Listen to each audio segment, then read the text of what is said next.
एकंदरीत आपण जर बघितलं तर ठाकरे बंधू केवळ एकत्र येणार ही चर्चा रंगलेली होती आणि त्यानंतर मात्र आज देवेंद्र फडणवीस आणि राज ठाकरे यांच्यामध्ये भेट जी आहे ती झाली आहे। जरी हे दोन्ही नेते एकत्र आलेले नसले किंवा दोन्ही नेते एकमेकांना भेटलेले नसते, मात्र मनोमिलन जे आहे ते ठाकरे यांच्या शिवसेनेचं आणि मनसेच्या नेत्यांचं मात्र सुरू झालेलं होतं। हे आपण पाहिलं आणि साम टीव्हीने सुद्धा ती बातमी तुमच्यापर्यंत पोहोचवली।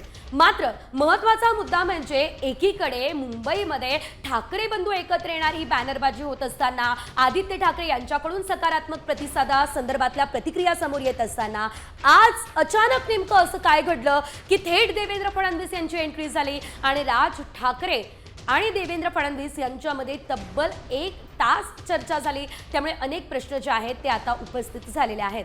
एकीकडे आपण बघितलेलं होतं आम्ही सकारात्मक आहोत, स्वतः उद्धव ठाकरे यांनी देखील म्हटलेलं होतं की जनतेच्या जे मनात आहे तेच होणार। निश्चितच मुंबईचा खास करून विचार केला, मराठी माणसाचा विचार केला तर ठाकरे बंधूंनी एकत्र यावं ही जनतेची इच्छा आहे आणि जनतेच्या मनात असेल तेच होणार असं उद्धव ठाकरे म्हणाले। मात्र अचानक आता राज ठाकरे देवेंद्र फडणवीस यांची भेट घेत आहे, त्यामुळे राज ठाकरे यांच्याच भूमिकेकडे सर्वांचं लक्ष लागलेलं आहे। एकंदरीत जर आपण शिवसेनेचा मुद्दा लक्षात घेतला तर शिवसेना ठाकरे गटाचं देखील लक्ष आता राज ठाकरे यांच्याच भूमिकेकडे असणार आहे, कारण राज ठाकरे जर देवेंद्र फडणवीस यांची भेट घेत आहे त्यामुळे पुन्हा एकदा लोकसभेप्रमाणे काहीतरी धक्का राज ठाकरे मोठा देणार आहे का, हा देखील प्रश्न उपस्थित झालेला आहे।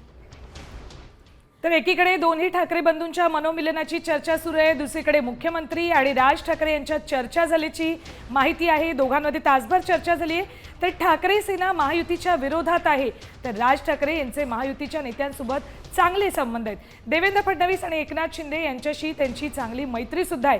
त्यामुळे आजच्या भेटीनंतर ठाकरे सेना काय भूमिका घेणार यावरच पुढची सगळी चित्र अवलंबून असतील।